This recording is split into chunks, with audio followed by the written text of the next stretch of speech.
की क्या हालत है। मैंने भी उनको प्रेरित किया कि ये आपका दल है, इसमें आओ, और खुले मन से उन्होंने मेरे न्योते को स्वीकार किया और आए, और इनके निमंत्रण पे आज मैं यहां हूं। मैं इनको धन्यवाद देता हूं और आप सबको भी। किसान के इस काम के वक्त में किसान के दुख और पीड़ा आपसे बेहतर कौन जान सकता है। यही आपका जीवन है। कभी मार्केट की फोर्सेस के खिलाफ, कभी प्रकृति की मार आप पे पड़ती है, वो भी झेलना पड़ता है। आप खुश होते हो सोच के कि हमने पैदावार रिकॉर्ड बम्पर क्रॉप करी है, लेकिन तब आपको दाम नहीं मिलता। सरकार आप चुनते हो, आप बदलते हो, लेकिन जो लखनऊ और दिल्ली में जाके बैठ जाते हैं चुनाव में, तो किसान के परिवार के सदस्य होते हैं। किसान के आधार पे उनकी राजनीति टिकी होती है और वहां बैठ के वो दूसरा राग आलापते हैं। तो व्यवस्था से हमें और आपको लड़ाई लड़नी पड़ती है। बीते दिनों में फिर नुकसान हुआ आपका। धान की फसल खराब हुई है, बाजरा की हुई है, लाया की हुई है, आलू की फसल खराब हुई है, और यहां तो धान की बहुत बड़ी पैदावार आप करते हो। लेकिन मैं आपसे पूछना चाहूंगा कि जब बारिश हुई और सबको पता है कि 30 से 50% भी कई खेतों में उससे भी ज्यादा नुकसान हुआ होगा, मैं आपसे पूछना चाहता हूं, क्या कोई सरकार का नुमाइंदा, किसी बीमा कंपनी का कोई प्रतिनिधि, सर्वेक्षण करने कोई लेखपाल, कोई अधिकारी आपके खेत में पहुंचा क्या? तो कौन जिम्मेदार इसके लिए? क्या किसी की जवाबदेही नहीं बनती? आज खाद की किल्लत हो रही है, खाद की डीएपी की कमी है। सूर्य प्रताप कृषि मंत्री हैं प्रदेश के, उनका बयान मैं पढ़ रहा था। उन्होंने कहा हमने कृषि मंत्री देश की उनसे बात कर ली है और इतनी रेक आएंगी, इतनी रेक आएंगी, और पर्याप्त खाद है। कौन जिम्मेदार है? ललितपुर बुंदेलखंड का पिछड़ा इलाका, वहां एक किसान तो लाइन में खड़ा खड़ा 3 दिन से उसकी सेहत बिगड़ गई, उसका निधन हो गया। उसी जिले का एक और किसान, वो बहुत तंग था, निराश था, उसे खाद नहीं मिल पाया था, उसने आत्महत्या कर ली।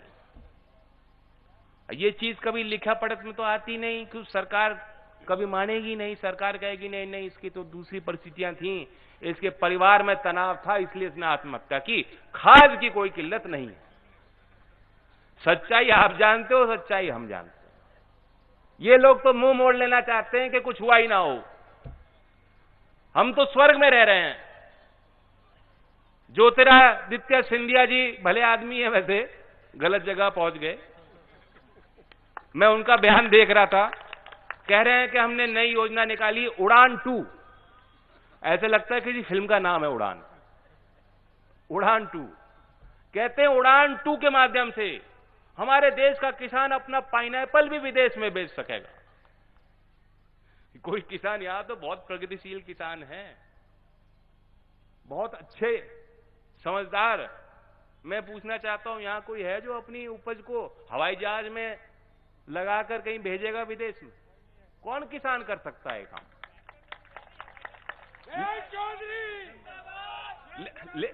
लेकिन रुक जाओ। लेकिन मंत्री जी का दावा सुनिए, वो कहते हैं कि इससे किसान की आय दुगनी हो जाएगी। अब कितना तो पैसा बर्बाद हो रहा होगा। अब तो कोई सरकारी कंपनी भी नहीं है हवाई जहाज की। इसका फायदा वो कह रहे हैं कि 1% जो एटीएफ का जो फ्यूल है, 1% सभी राज्य सरकार सेल्स टैक्स उस पर माफ कर दे, तो ये योजना चलेगी। उसका लाभ किसी किसान को मिलेगा क्या? कुछ कंपनियों को मिल जाएगा लाभ। 2 महीने बचे हैं 2022 में। मोदी जी ने कहा था आय दुगनी होगी। सिंधिया जी भले आदमी कह रहे हैं कि 2 महीने में आय दुगनी हो जाएगी उड़ान 2 से। क्या है किसी की जवाबदेही? लेकिन यहां से निकल के आप बिलासपुर से निकल के चले जाओ, कर्नाटक तक जाओगे, तो बड़ी बड़ी तस्वीर लग रही, होर्डिंग लग रही है, योगी जी की तस्वीर और मुस्कुराते हुए तस्वीर। हमने तो कभी मुस्कुराते हुए देखा ही नहीं। हमारे तरफ तो घूर के देखते हैं मुख्यमंत्री। बाबा लोग में तो बड़ा ठहराव होना चाहिए। जो अध्यात्म का जीवन, कोई मौलाना हो जिसने सिद्धि हासिल की हो, कोई पीर बाबा हो, कोई महंत हो, तो हम तो ये लोग मानते हैं कि वो ध्यान में अपना समय काटते हैं। उनके अंदर तो बहुत शांति होनी चाहिए। आप जो बुजुर्ग बैठे हैं, मुझ जैसा नौजवान जब इनके साथ बैठता है तो हमें सुकून मिलता है, ठहराव मिलता है हमें अपने जीवन में। मैं चौधरी अजीत सिंह जी के साथ जब बैठा करता था, मुझे लगता था कि एक छत्र छाया मिल रही है मुझे। ये ऐसे बाबा आ गए, ऐसे बुजुर्ग आ गए कि ना तो ये बुजुर्ग हैं ना ही ये बाबा है। ये धमकाते हैं। रोज इनके बयान में धमकाने वाली भाषा होती है। कभी अधिकारी को धमका रहे हैं, कभी अपनों को ही धमका रहे हैं, जनता को ही धमका रहे हैं। तो कर्नाटक तक उनकी तस्वीर लग रही है और दावा है कि यूपी बन गया नंबर 1। किस चीज में नंबर 1 हो गए? अपराध में तो नंबर 1 है। अत्याचार रोज होता है लोगों के साथ, गरीब आदमी के साथ। किस चीज में नंबर 1? सत्ताधारी लोग सबसे ज्यादा कहीं झूठ बोलते हो तो हमारे यूपी में झूठ बोलते हैं, इसमें नंबर 1 है। तो धीमे धीमे अपने आप इनकी पोल खुलने लगी है, इनके नीचे की जमीन खिसकने लगी है और ये बड़े उसमें हैं, इन्हें समझ नहीं आ रहा क्या करूं। लेकिन हमने सरकारें बहुत देखी, कभी इस तरह की सरकार नहीं देखी जहां इतनी असंवेदनशीलता हो। प्रसिद्ध कवि माखनलाल चतुर्वेदी जी की एक छोटी सी पंक्ति 2 लाइन में आपके बीच रखता हूं और मैं किसान आंदोलन के संदर्भ में ये बात कहता हूं। सुलग सुलगरी जोत दीप से दीप मिले, कण कण कण बज उठे, भूमि पे प्राण फले। इन शब्दों का कई मतलब आप निकाल सकते हो। मैं किस संदर्भ में कह रहा हूं कि जो हमारे किसानों ने जोत जलाई, कुर्बानियां दी हैं, आपके जिले के किसानों ने कुर्बानियां दी हैं, मोर्चे पे बैठे किसानों ने कुर्बानियां दी। लखीमपुर उस घटना में जिनकी हत्या की गई, उनके परिवारों ने, उन किसानों ने कुर्बानियां दी। आप आंदोलनकारी को 2-4 को मार सकते हो, कुचल सकते हो, बंद कर सकते हो, हम लोगों के मुंह पे टेप लगा सकते हो, लेकिन उससे कोई आंदोलन खत्म इसलिए नहीं होता क्यों दीप से दीप मिल रहे हैं। लोगों की भावना जाग गई और ये जीवनदायी रहेगा। मैं जानता हूं कि उन परिवारों का दर्द कोई नहीं समझ सकता, जूझना तो उनको ही पड़ेगा। 2-4 दिन तक लोगों का ध्यान रहता है, रौनक रहती है, कड़वी सच्चाई है। उनको अपने जीवन की परिस्थितियों को भी देखना पड़ता है, संवारना पड़ता है। उनके दर्द को कोई नहीं समझ सकता, लेकिन मैं उनको कहना चाहता हूं, विश्वास दिलाना चाहता हूं कि जो कुर्बानी उन्होंने दी है और जिस तरह से समाज ने उसके बाद एका दिखाया, आगे आए लोग, कोई उत्तराखंड से आया, कोई हरियाणा राजस्थान से यहां बीच आपके आए, उन परिवारों से उन्होंने संपर्क साधा और कहा कि हम तुम्हारे साथ। एक उम्मीद जगी लोगों के मन में कि नहीं, किसान तो किसान होता है, किसान का खून एक है, किसान की ना कोई जात पात ना कोई धर्म। और इसलिए मैं उन परिवारों को एहसास दिलाना चाहता हूं कि आपकी कुर्बानी बेकार नहीं जाएगी। और हमने अध्ययन किया है कि हम लोग क्या करेंगे जो सरकार बनेगी। मैं आपके बीच घोषणा करना चाहता हूं, रामपुर की जमीन से, बिलासपुर की, मैं ये बात बताना चाहता हूं कि आप हमें ताकत देंगे, सरकार हमारी बनेगी। कोई बात नहीं, पसीना तो आता है, मुझे ज्यादा आता है। जो कैमरी है वह जिला तो रामपुर ही है। कि हमारी जब सरकार बनेगी, पहले विधानसभा सत्र में हम प्रस्ताव पारित करेंगे, जैसे दूसरे विपक्ष के कुछ राज्यों ने किया है, कि हम सरकार से कहेंगे कि कानून वापस ले सरकार। और जो परिवार, जो किसान जिन्होंने कुर्बानी दी, सरकार उनको शहीद का दर्जा दिलाएगी। ये लोग उनको कुछ नहीं मानते, आज भी न्याय की स्थिति यह है, उनके साथ अन्याय हो रहा है। जो दूसरी एफआईआर किसान भाइयों के खिलाफ लिखी गई है सरकार के दबाव में, उनका ध्यान वहां ज्यादा है। मंत्री जी अभी भी मंत्री बने बैठे हैं, और जब चाहे साहबजादे जी का ब्लड प्रेशर हाई हो जाता है तो जेल से निकाल के उनको अस्पताल में ठीक ठाक जगह पे, ताकि उनका इंतजाम बढ़िया रह सके, उनके वहां रखरखाव हो रहा है। और किसी साधारण किसान पे, उसके साथ इस सरकार का क्या व्यवहार है? हमारे यूपी का गरीब आदमी जाके मध्य प्रदेश में चूड़ी बेच रहा था, किस तरह से सरकार ने उसके खिलाफ उसको आतंकवादी बता दिया, क्योंकि वो माइनॉरिटी है, अल्पसंख्यक है, उसे बताया गया इसकी तो जड़ें पाकिस्तान से, और बंद कर दिया। मोदी जी जब से आए हैं, यूएपीए कानून, जो सख्त कानून आतंकवादी गतिविधियों के खिलाफ बनाया गया है, 8,300 लोग जेल में बंद हैं। लोगों को नहीं पता क्या उन्होंने क्या नहीं किया। मैं नहीं कह रहा कि उनमें क्या है सच्चाई, मैं नहीं कह सकता, लेकिन 8,300 लोग, ये मेरे शब्द नहीं है, न्यूयॉर्क टाइम्स ने पूरी खबर छापी और बताया किस तरह से दुरुपयोग हो रहा है कानून। और जब 26 जनवरी की घटना हुई थी, जब किसान ट्रैक्टर लेके गए थे, राजधानी किसकी है? राजधानी तो हमारी आपकी है, किसान की राजधानी है।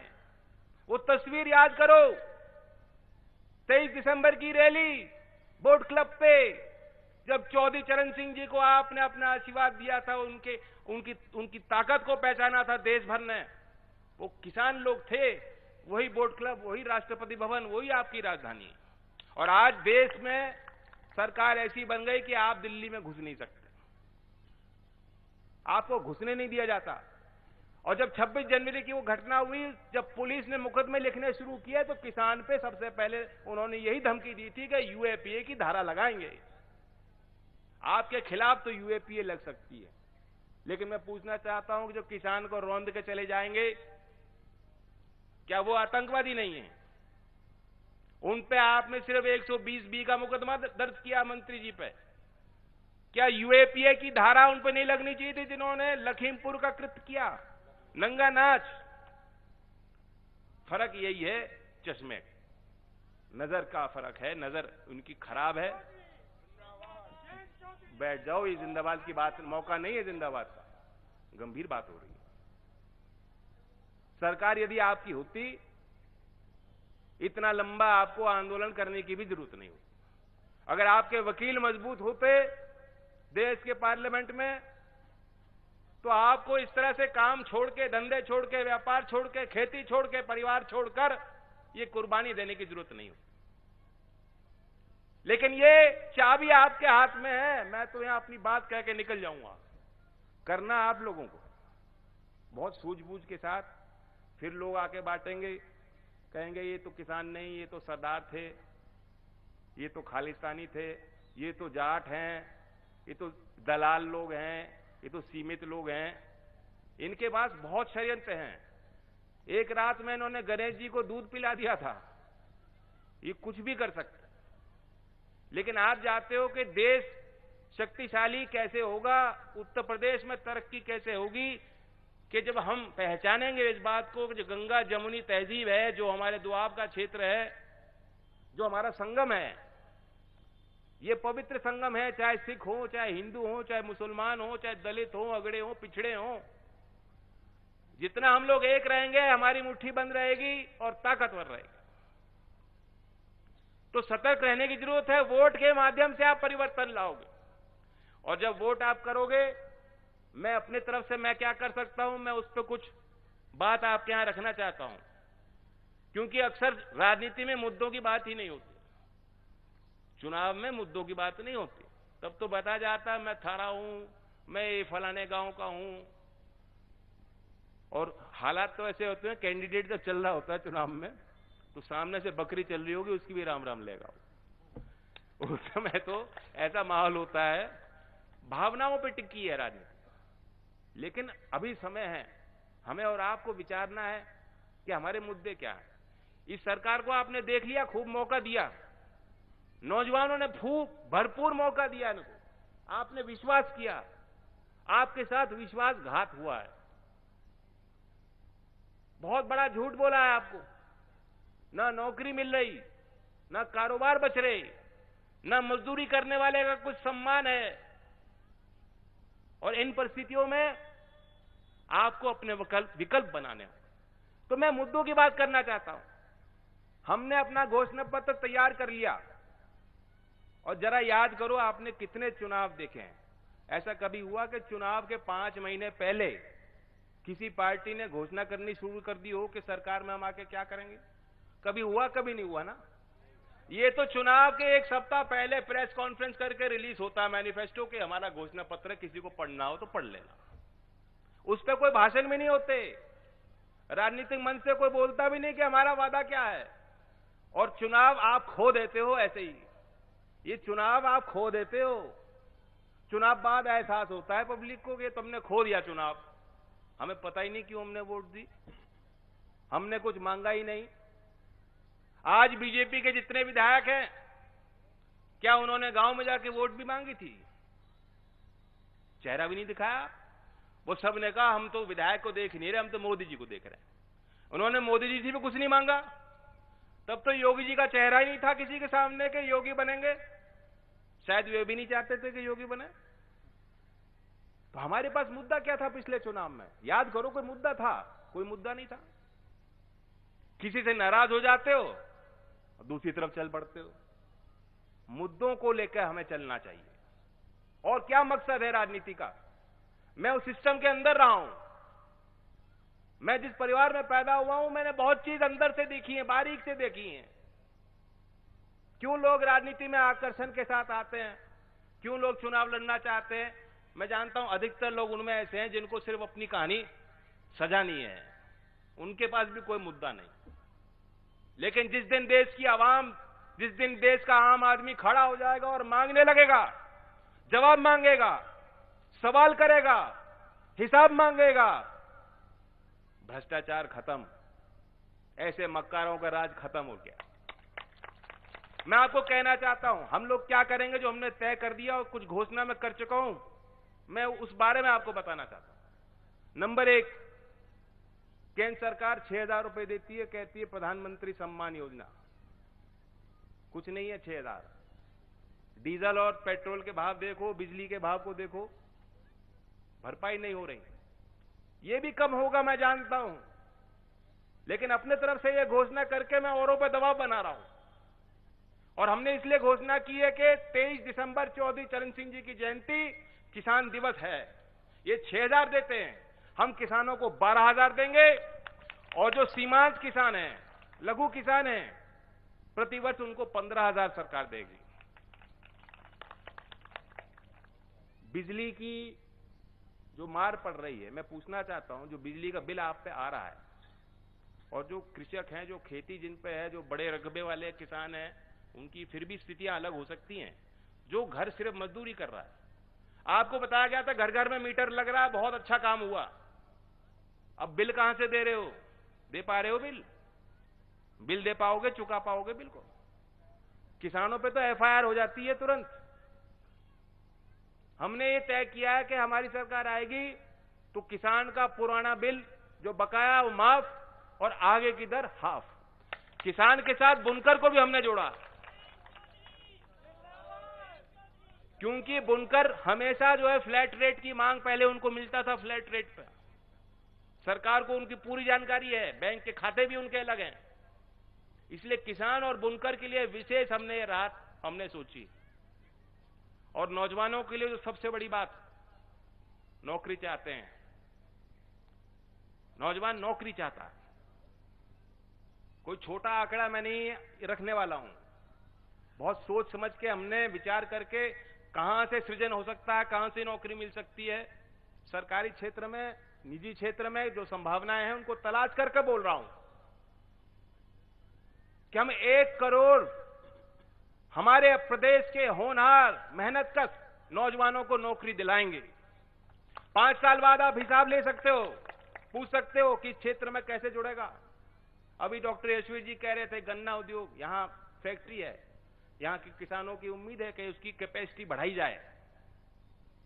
बढ़नी चाहिए कैपेसिटी। गन्ने की यहां खपत हो जाएगी उसकी अगर कैपेसिटी बढ़ाई जाए।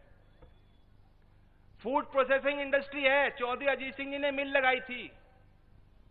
कोई आदमी कहेगा 1 करोड़ तो बहुत बड़ा आंकड़ा है। आप हिसाब लगाओ, जो यूपी में उस समय जो मिल लग गई, कई करोड़ लोगों को उसका लाभ मिला है इतने सालों में।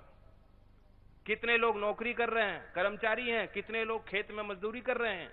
नकदी फसल, बढ़िया पैदावार देने वाली फसल आपने तैयार की और मिल नहीं होती तो आपको रेट नहीं मिलता। तो एक नई क्रांति। अब हमें हरित क्रांति की जरूरत नहीं है, हमें क्रांति लानी है तो कृषि आधारित उद्योग में क्रांति लानी हो, फूड प्रोसेसिंग इंडस्ट्री में क्रांति लानी हो। मैं किसान की वकालत करता हूं तो उसका मतलब यह नहीं कि मैं अपने क्षेत्र में उद्योग नहीं लगवाना चाहता। कितनी जमीन बची है, आने वाली पीढ़ियों में कितनी जमीन बांट लोगे? किसान के घर में जो बच्चे पल रहे हैं, आप पूछ के देख लीजिएगा, आधे से ज्यादा बच्चे भी खेती नहीं करना चाहते। उन्हें पता है कि फायदे का सौदा नहीं है। हम उनके लिए उनको क्या व्यवस्था बना के दे रहे हैं? उनको यही बताया जा रहा है ना कि तुम मुंबई दौड़ो, कलकत्ता दौड़ो, दिल्ली दौड़ो, मजदूरी करो, जो नौकरी मिल जा करो, पक्की नौकरी हो ना हो, दिन का गुजारा करो। भूल जाओ कि तुम्हारे पास खेत है, जमीन है, गांव है, घर है। और यूपी का नौजवान जाता है नौकरी लेने के लिए। लेकिन अगर फूड प्रोसेसिंग इंडस्ट्री, अगर प्लांट लग जाए, अरे चावल से भी दारू बन सकती है, आपके मक्के से बन सकती है, आलू से है, बहुत बड़ा उद्योग आप लगा सकते हो। हमने टारगेट किया है कि 5 साल के अंदर 25,000 करोड़ का फूड प्रोसेसिंग इंडस्ट्री में सरकार निवेश लाएगी, व्यवस्था हम लोग बनाएंगे। 25,000 करोड़, कितना रोजगार उससे पैदा हो सकता है। और योगी जी, जो इन्वेस्टर समिट लखनऊ में हुआ था, 2018 में इन्वेस्टर समिट हुआ था, 4.3 लाख करोड़ का निवेश आएगा, ये घोषणा हुई थी। 1000 से ज्यादा नई परियोजना की घोषणा हुई थी, सिर्फ 9 चालू हैं, 9। 1000 से ज्यादा परियोजनाओं की घोषणा हुई, 9 चालू हैं। लाखों करोड़ की बात करते हैं। जब मैं रोजगार की बात कर रहा हूं, मैं आपको वादा कर रहा हूं, रोजगार का हिसाब कैसे तैयार होगा। ये जो इन्वेस्टर समिट होता है, जो बाहर की कंपनी आके निवेश कहती है, हम वादा करते हैं हम निवेश करेंगे, हम उसकी घोषणा नहीं करेंगे कितने 1000 करोड़ आ रहे हैं। तो आज के समय में ये पूंजी एक दिन में आ सकती है, अगले दिन जा सकती है। कोई उद्योगपति अपने जेब से निकाल के पैसा नहीं लगाता, वो हमारे बैंकिंग सिस्टम से पैसा लेते हैं, हमारे गवर्नमेंट से बेनिफिट लेते हैं, पूरा बड़ा प्रोजेक्ट बना देते हैं। 10 करोड़ की चीज को 100 करोड़ में दिखाते हैं कि 100 करोड़ का हम परियोजना ला रहे हैं। हमें इसलिए वो उस आंकड़े से कोई मतलब नहीं। सरकार हर फैसले में ये देखेगी इससे रोजगार कितना पैदा हो। और जब हम इन्वेस्टर समिट करेंगे तो हम आपको ये बताएंगे कि ये जो पैसा आ रहा है इससे नौकरी कितनी मिलेंगी, नौकरी का हिसाब। और मैं लास्ट बात जो कह रहा हूं, जो घोषणा, हम लोग और आप लोग विधानसभा की चर्चा पर कितना ध्यान देते हो? एक साधारण किसान कितना उस बात को देखता है कि मेरे इस लखनऊ की विधानसभा में मेरी कितनी बात उठाई जा रही है, हिसाब भी नहीं ले पाते। किसान की कितनी बात होती है वहां, कितनी चर्चा होती है कि कृषि का बजट है, कितना है कि कोई है या मालूम जिसको कृषि बजट कितना था? दूध उत्पादकों के लिए पशुधन जिसे कहते हैं, जो किसान उस पर निर्भर हैं, उनके लिए क्या था पिछले बजट में? किसी को मालूम है? किसी को नहीं मालूम। मैं आपको कह रहा हूं कि अगर आप हमारी सरकार बनाओगे तो कृषि का अलग बजट होगा, जैसे पहले केंद्र में रेल का बजट होता था। उससे क्या होगा? सरकार पे दबाव रहेगा, सरकार पे दबाव रहेगा। हर साल उनको बताना पड़ेगा ये हमारा बजट है, ये हमारी योजना है, कितना खर्च हो रहा है। विधायकों को मौका मिलेगा खड़े होकर सवाल करें, अपने सुझाव दें। हमारे क्षेत्र में बाढ़ आ गई, फसल बीमा योजना का किसान को लाभ नहीं मिल रहा, धान का रेट आप सरकारी रेट कुछ और बताते हो, यहां 1000-1100 मिल रहा है। अब ये सवाल करने का मौका नहीं मिल रहा, विधानसभा में चर्चा नहीं होती, आपको तो पता ही नहीं लग पाता क्या हो रहा है। और कितना आसान है, भाजपा के विधायक आते कहते सब हमारी चल नहीं रही। ये इनके षड्यंत्र को समझिए। विधायक आपने बनाया काम कर लेने के लिए, और विधायक बनने के बाद कहते हैं हमारी चल नहीं रही। आधे से ज्यादा के टिकट मोदी जी काट देंगे, फिर कहेंगे मोदी जी मुझे देखो। नहीं, पहले विधायक का चुनाव होता है, पहले आपको विधायक को देखना है। तो इसलिए मैं आपको कहना चाहता हूं, और बाकी मैं देख रहा था यहां फोर्स बहुत ज्यादा लगी है। इतने पुलिसकर्मी तो हमारी ड्यूटी में लगने की जरूरत नहीं थी। ना तो यहां हम कुछ उखाड़ने वाले थे, ना कुछ बिगाड़ने वाले थे। यहां इतने अपराध यूपी में हो रहे हैं, फोर्स को तो वहां लगना चाहिए। लेकिन पुलिसकर्मियों के संबंध में भी हमने बड़ी बात कही है। हम इन्हें दोष दे देते हैं जब अपराध होता है हमारे मोहल्ले में। 2 मिनट नहीं लगाते, कहते हैं कि पुलिस तंत्र बेकार है, बिल्कुल फिसड्डी है, भ्रष्ट है लोग। सुधार कैसे होगा? जब तक हम पुलिसकर्मियों जो तैनात हैं, जिनकी बहुत कठिन ड्यूटी है, बहुत कठिन ड्यूटी है। रहने वाला रामपुर का है, ड्यूटी लगी गाजीपुर में, घर वालों को नहीं देख सकता। हम जैसे लोगों का कार्यक्रम लगता है तो 10 घंटे खड़ा कर दिया जाता है। ड्यूटी के कोई निर्धारित समय नहीं है, कितने देर कितने समय तक उसको ड्यूटी पे रहना है। जब तक इनके मनोबल के लिए हम कुछ काम नहीं करेंगे। चौधरी चरण सिंह जी ने गृह मंत्री रहते हुए देश में पहला पुलिस आयोग का गठन किया था। लोग इल्जाम लगाते हैं, योगी जी आके कहेंगे मैंने गुंडों को भगा दिया। उनके नजर में किसान गुंडे हैं और किसी को नहीं भगाया। लेकिन कोई समाधान की बात नहीं करता। मैं आपको समाधान बता रहा हूं। हमारी सरकार आएगी, पुलिस की ड्यूटी निर्धारित समय की होगी। प्रकाश जजमेंट जो सुप्रीम कोर्ट का केस है, पूर्णतः हमारी सरकार आएगी, उसका पालन होगा। बॉर्डर स्कीम को हम हटाएंगे और दूसरे राज्यों की तरह हमारे यहां उम्र घटी थी, 22 साल की उम्र कर दी भर्ती के लिए। कहां से आएगा रोजगार? रोजगार यहां से आएगा। हम उस 22 साल को 28 साल करेंगे जनरल कैटेगरी के लिए, ताकि हमारे बच्चे पुलिस की नौकरी हासिल कर पाए। पिटारा बहुत बड़ा है मेरे पास। कुछ बातें मैंने यहां रखी हैं, कुछ बातें लखनऊ में मैं आपको आमंत्रित करता हूं। लोक संकल्प 2022 के नाम से हम घोषणा पत्र जारी करेंगे। विस्तृत चर्चा उसके बाद होगी। आज मैं पुनः धन्यवाद देता हूं, बधाई देता हूं।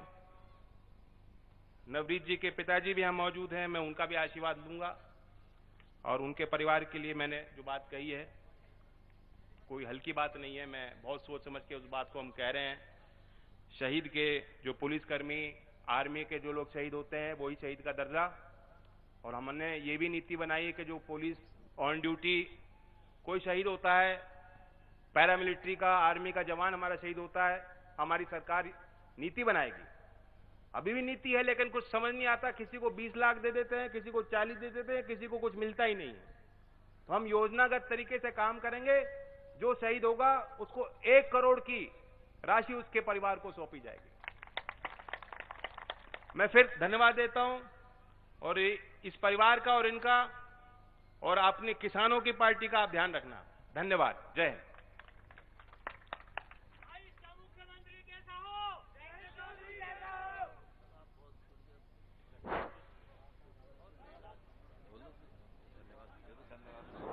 राष्ट्रीय लोकदल जिंदाबाद। आप सभी लोगों का इस सभा में आने का बहुत शुक्रिया। और मैं आपसे अनुरोध करूंगा कि आप शांति से उठें और अपने अपने घर की तरफ वाहन से जिस तरीके से जो लोग आए हैं और बहुत सही ढंग से जाइए। और बहुत बहुत शुक्रिया आपका।